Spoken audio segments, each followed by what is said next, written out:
I would like to welcome you all to my echocardiography lecture series. It was built from basics to advanced. There is no echocardiographer nor sonographer who can master the skills of echocardiography without mastering basics and physics. I encourage all beginners who intended to watch my lecture series to watch them in the order they were set. So let's begin. Welcome everybody. This is my first lecture in echocardiography teaching series. It will be about basics and physics.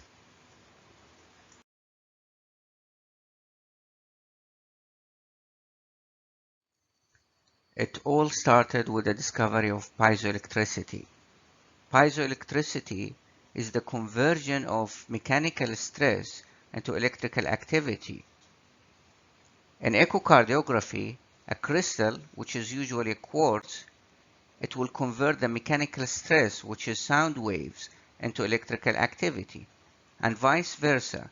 It will convert electrical activity, it will cause oscillation of this crystal, sending waves through the probe. Historically, it was presented as an A mode or amplitude mode. For example, you have a single crystal here which will send a beam and receives the ultrasound reflection. So along its way, it will hit A, the reflector A, which is a strong reflector. So it will give a strong spike here in the amplitude. And then B, which is a less of a reflector, it will give a smaller spike, but it will be plotted on the right because it came later and it is a deeper reflector. Similarly, C is a strong reflector. You will have a large spike, but it will be plotted away from B because it's more distant. Then, with the development, and instead of having spikes for representation of the ultrasound beam strength, we have brightness or darkness. So B stands for brightness mode. So the darker or the brighter, it depends on how you present it. Like in A, you have a dark signal, and then it will be plotted dark. Then you have B, a less of a reflector will have a lighter signal, etc.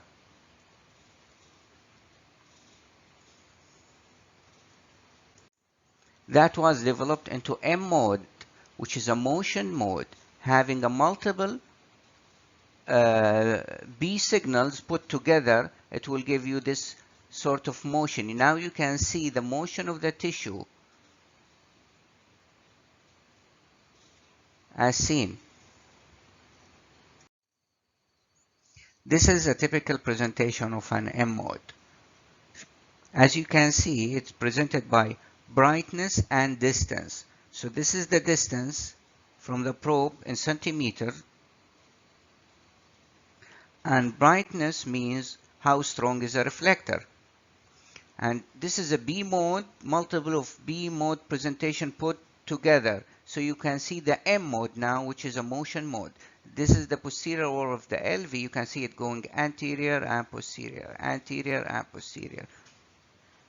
And also you can see a different structure here and there.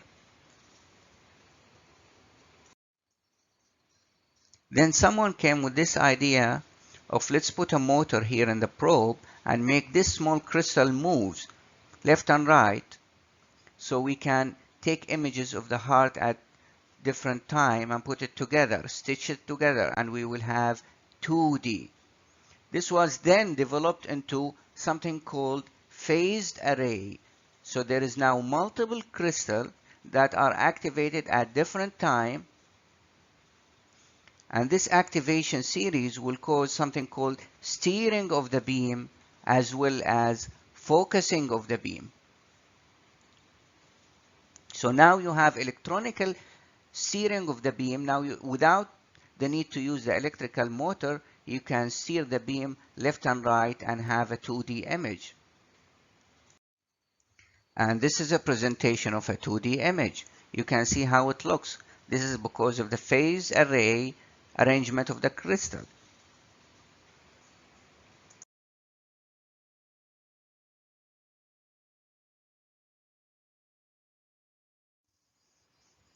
Going back to basic physics, the sound waves has certain physical characteristics, and those include the wavelength, and the wavelength is measured, or it's the distance between two waves. It can be measured from peak to peak or ascending limb to ascending limb, any point of a wave and its similar representation on the subsequent wave, even trough to trough.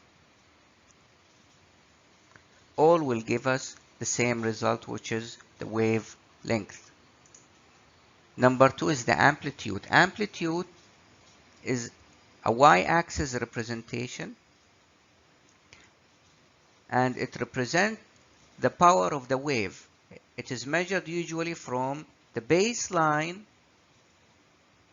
to peak or trough to peak, and it is measured in decibels. Then we have the frequency. Frequency means how many waves we have in 1 second. So if the machine is sending 1 million waves every second, so it means the frequency is 1 megahertz.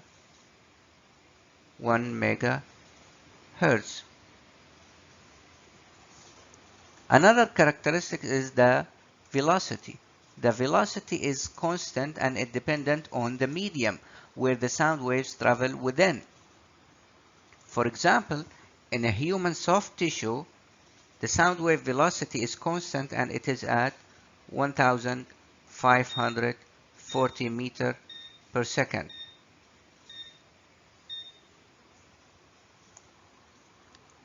That will take us into this relationship between the velocity, frequency, and wavelength. So since the velocity is constant and it is dependent on the medium, we cannot change, but we can change the frequency and the wavelength as well as the amplitude or the power. So when the frequency goes up, the wavelength will go down to maintain the velocity constant and to keep this flow true. The pulse of waves here, it will be emitted in full power. As it moves in a tissue, it will lose power. This loss of power is called attenuation, and it is caused by reflection. Some of the waves will be reflected back to the transducer here and there, and some will be absorbed and turned into heat, and the other will be scattered and reflected around, up and down. So as we have seen in the previous slide, the longer the sound wave will travel, it will lose its power. This is why we have this knob in the echo machine, where you have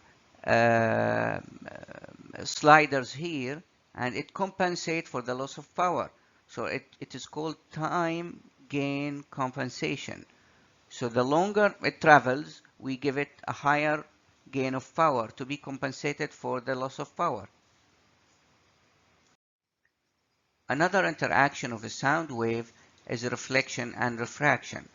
So sound waves, in that manner, it will follow the rule of optics. And reflection, refraction, all will depend on two things. One of them is the acoustic interface, which is here, this black thing here. This is acoustic interface. It is determined by the difference in impedance of the sound waves of the two adjacent. Like here, if it is air and here is a human tissue, so if the impedance is too high, all of it, the waves will be reflected back. This is why we have to decrease this impedance and put some ultrasound gel. And then we have theta, which is the angle of incidence. So this is the tissue, this is the angle of incidence. As we know from basic physics and optics, the wave will be reflected in exactly same angle. Also, we have refraction. So some wave will be reflected back, some wave will go straight and continue the journey, and the other will be refracted around. It is very important to understand the resolution. So in simple terms, the resolution is the ability to distinguish two objects in close proximity in time or in space. In echocardiography, resolution is further subdivided into spatial resolution, which is the space resolution, and temporal resolution, which is the time resolution.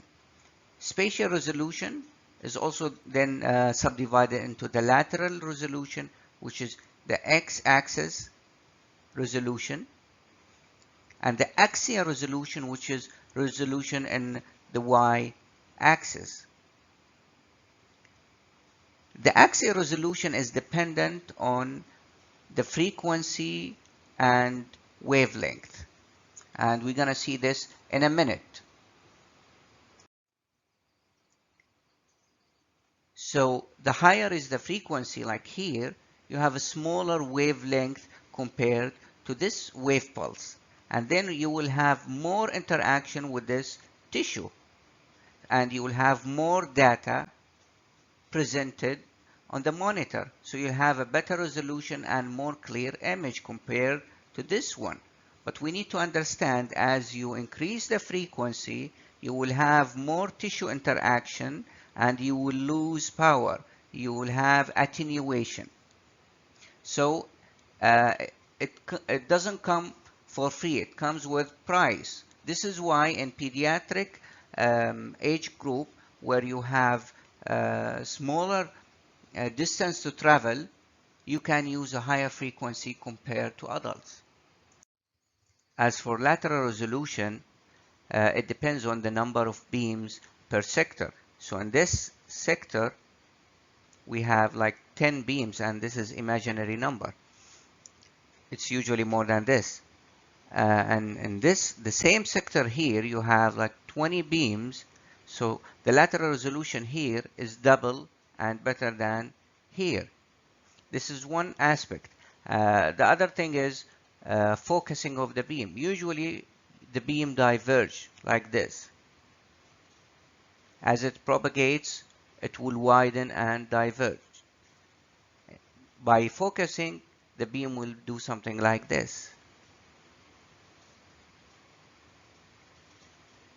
So you have a focused area here which has the higher lateral resolution. So in order to improve lateral resolution, you can increase the number of beams per sector, or utilize the focusing option. And you need to know that lateral resolution and temporal resolution are not friends. So when you increase the lateral resolution, i.e. you increase the number of beams, then you need more time to scan. So the ultrasound wave will go down and up, down and up. Then you need a longer time to finish one sector, and then you start the next frame. So if you increase the lateral resolution, temporal resolution will go down for sure. Temporal resolution or time resolution, it is the time. It is the number of frames you have per second. So in case of 2D, like here, this is a 2D image, we measure it by frames per second. But in 3D, this is not a regular frame, it's a volume, and we measure it by volume per second.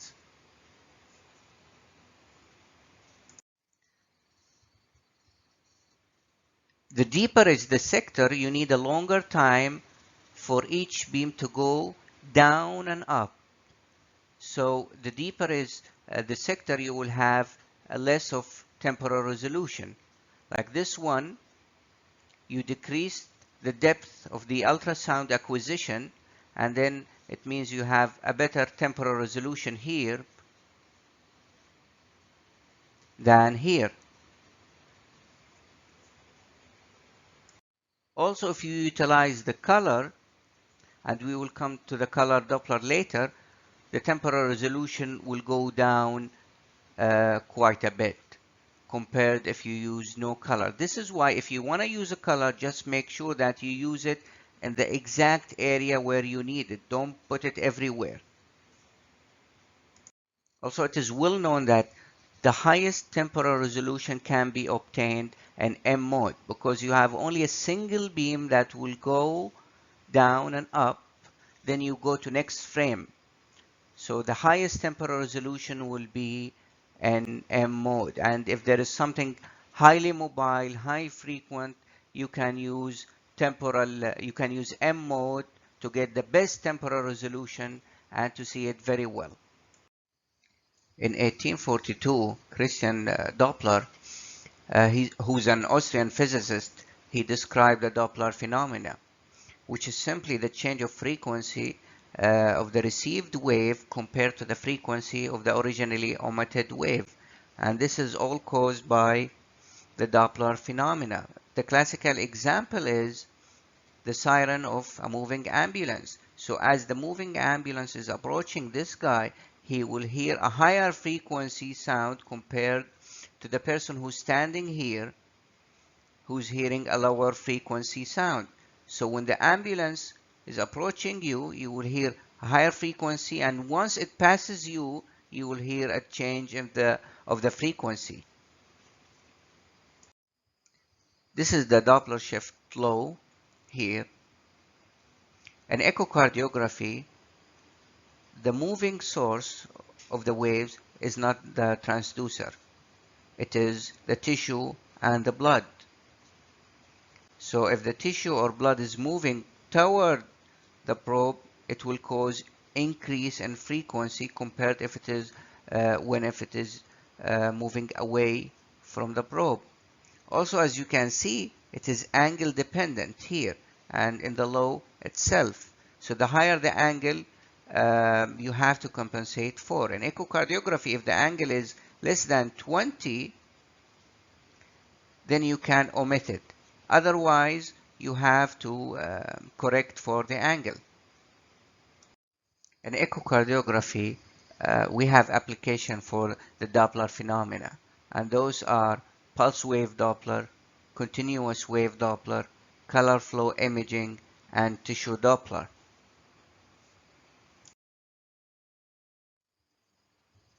So utilizing a Doppler phenomena, you can know the velocity of the moving object by measuring the change of frequency. And now we can measure the velocity of a blood flow. Spectral Doppler, it can be pulse wave Doppler or continuous wave Doppler, we will come into the details of that, is usually represented like this. You have the velocity in the y-axis and the time in the x-axis. So this is the velocity of the flow, goes up and down and up and down. Okay, so by convention, when the flow is directed toward the probe is here, and if the flow is going up toward the probe, you will have the representative flow velocity above the baseline. This is the baseline here. So any velocity above the baseline, it means the direction of the flow is toward the probe. And if the velocity is away, it means this flow, this particular flow, is going away from the probe. Pulse wave Doppler will study the velocity at a pre-specified location along the pathway of the beam, which is, in this example, is here. You can see it here. This is called the sample volume. You can move it up and down. So in this example, we know that this flow here and this flow here is coming from this exact area. So what happens, the probe here will send a pulse and wait a certain period of time until it reaches that distance and comes back. Then the probe will start to listen for a short period of time, and whatever it listens to will present it here and will ignore any signal that coming before or after this exact period of time.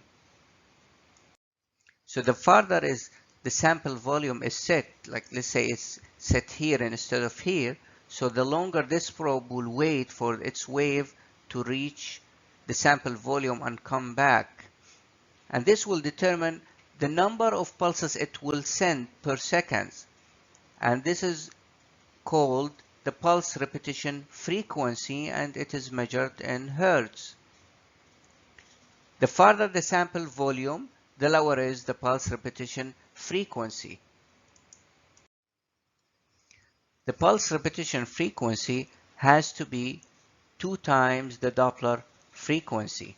And why is that? Because this is the probe, it will send a pulse which will travel all the way down and then go back up.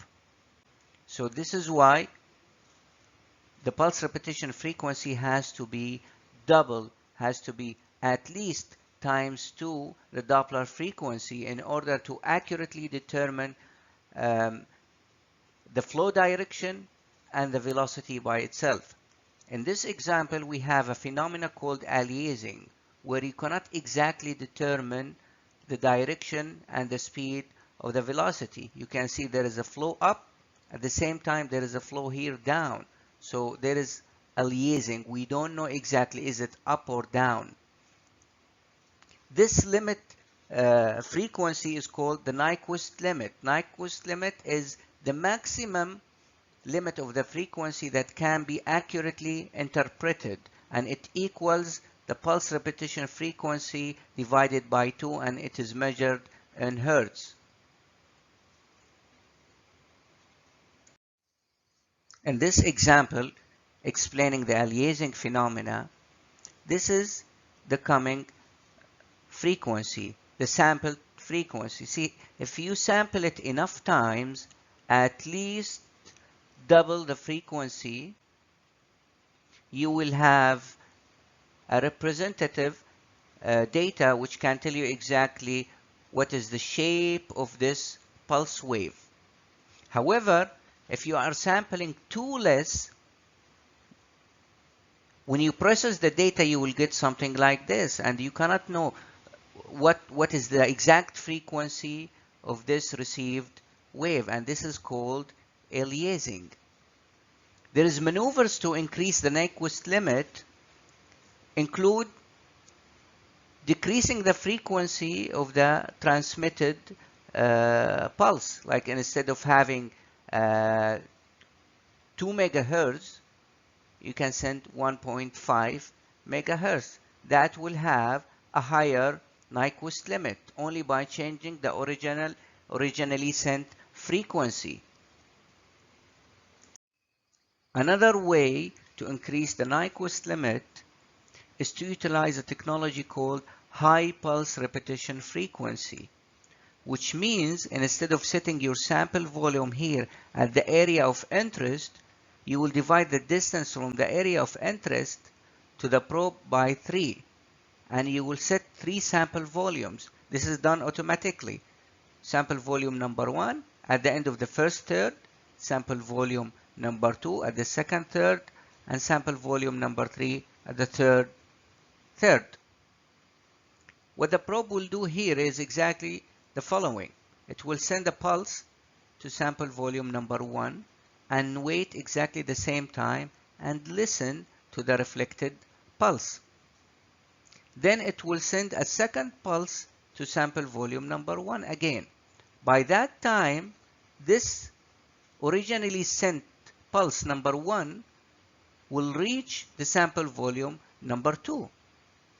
Then the probe also will send a third pulse to sample volume number 1. By this time, the first signal here sent to sample volume number 1 will reach sample volume number 3. In that manner, the probe will listen from here and also here. 1 and 2 and 3. But now you have a high pulse repetition frequency, and this is how you increase your Nyquist limit in cases where you need it, like a high velocity flow. A major limitation of this technology, the high pulse repetition frequency, is you are sampling 3 sample volumes, 1 and 2 and 3. So you don't know exactly this flow is coming from which. Is it coming from sample volume number 1 or number 2 or number 3? You don't know exactly. However, with experience, by looking at the shape and the direction of the flow, you will know exactly it is coming from where. Another characteristic of pulse wave Doppler is the flow pattern. So we have two types of flow pattern, type 1 and type 2. So the first type here is the laminar flow, where most of the RBCs are traveling at the same velocity at same time. Then you will have an envelope shaped, where you have a bright edge and black inner portion, like here exactly. It means that all RBCs are traveling at the same velocity at the same time. For example, in this point of time, most of RBCs are traveling at 0.5 meter per second. At this particular time, most of RBCs are traveling at 1 meter per second. And here in the middle, you have nothing. It is black, so no RBCs are traveling at this velocity. If you have a flow acceleration, like if you have a stenosis, high flow for any reason, you will have a phenomenon called spectral broadening, where you will have different RBCs traveling at different velocities at the same time. For example, in this point of time, you will have an RBC traveling in 0.5 and also 0.2, 0.1 at the same time. Like here, you have some RBCs traveling at 1 meter per second. At the same time, if you look here, you will find some RBCs traveling at 0.5, 0.2. So this is caused by turbulence, and it is called turbulent flow. Another form of spectral Doppler is called continuous wave Doppler. Continuous wave Doppler, now the probe will do something else. This is the probe. It will send, let me change the color here. It will send waves continuously all the time from one element here. At the same time, it will listen continuously to whatever signal is coming.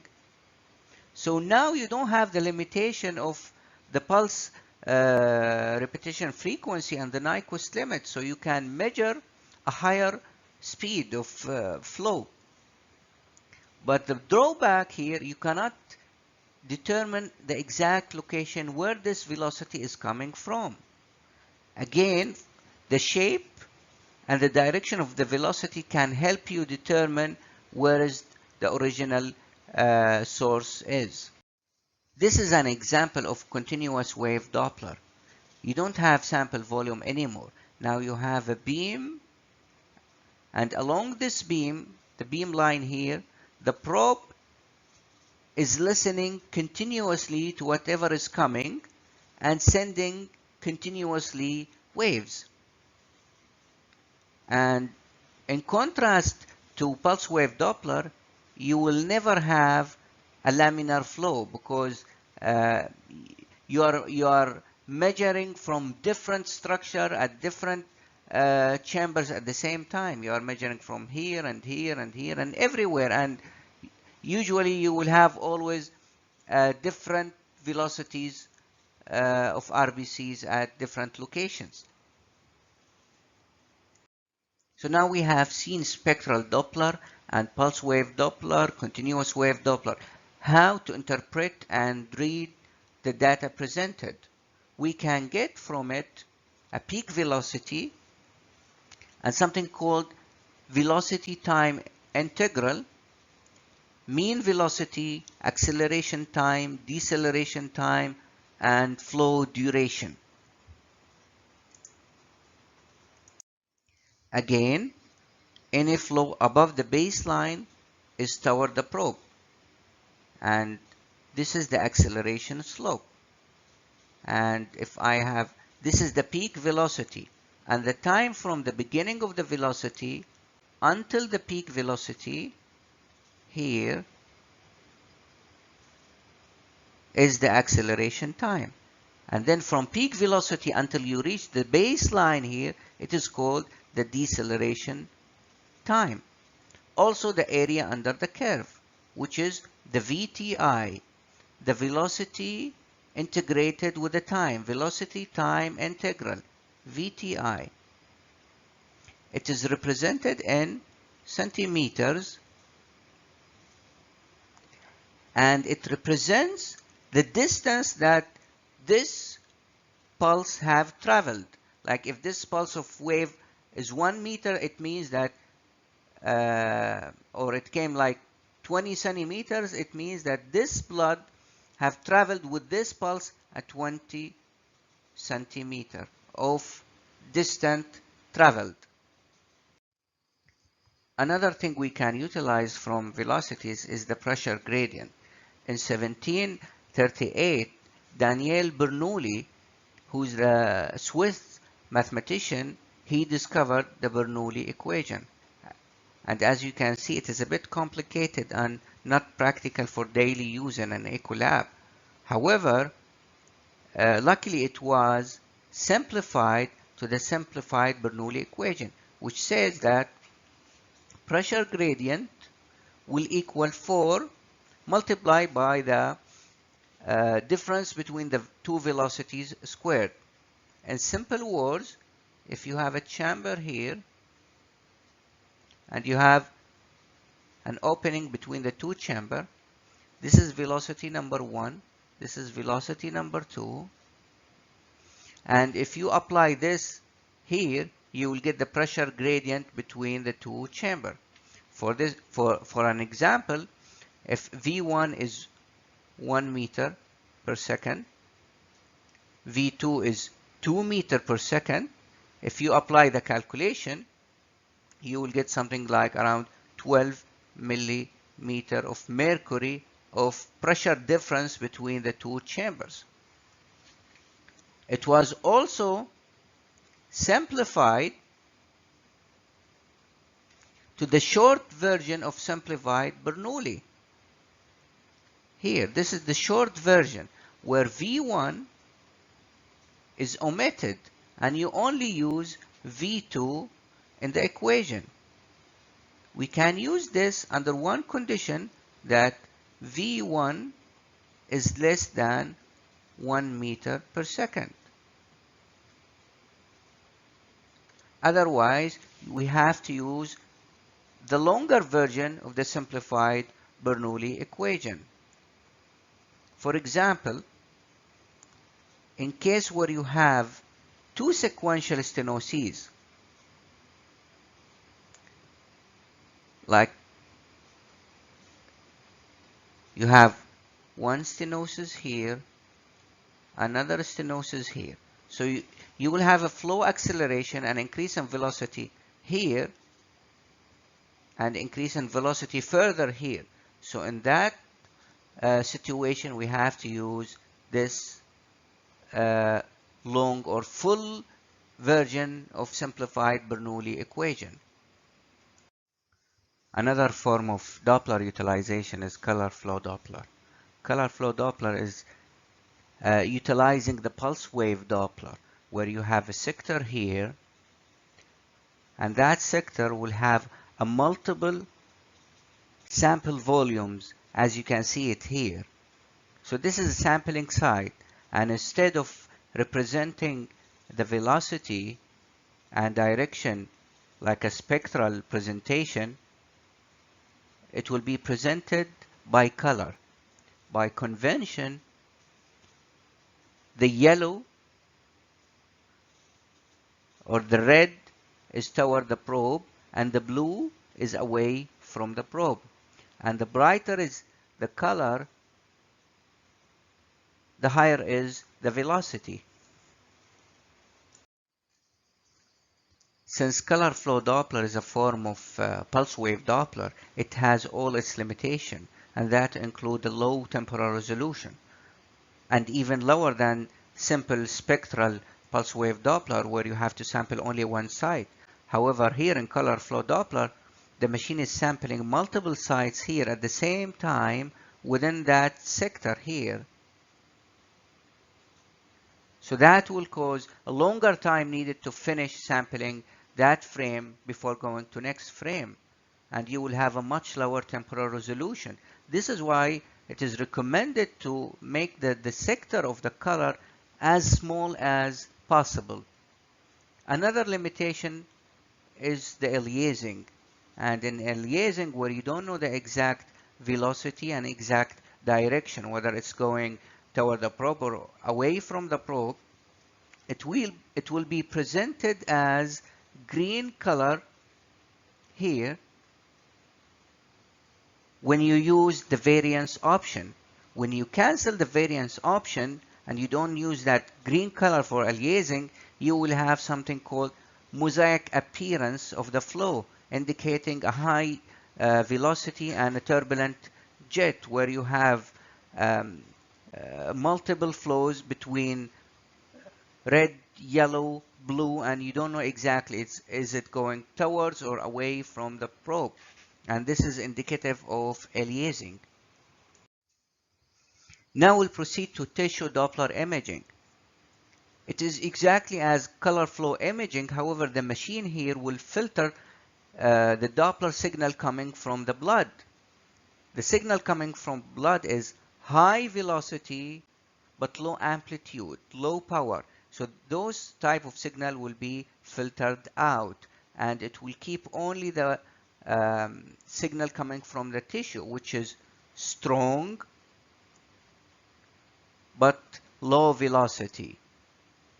And by doing that sort of filter, you will have the signal coming from the tissue, and you will have all that color coming from the tissue. Not only that, you can also sample one part of the tissue and measure the velocity in exact manner we do in spectral Doppler. So here we can measure the velocity of the tissue utilizing the filter and the sample volume here, and we know exactly the velocity of the tissue and the direction of the tissue. Things can be a little bit complicated. Talking about harmonic imaging, the probe will send a frequency which is fundamental frequency. For example, if the probe sends a 2 megahertz pulse, it will receive back a 2 megahertz again pulse. This is called a linear response. However, this is not always the case. Most of the time it will receive the fundamental frequency, which is 2 megahertz, as well as 4 megahertz, which is double the fundamental frequency, and this is called the second harmonic frequency. And it can be double, triple, quadruple, but usually in echocardiography, it is always the second harmonic frequency. So harmonic frequency now currently is the standard mode of imaging, as it produces enhanced endocardial border definition and better resolution. As you can see here, this is imaging at fundamental frequency.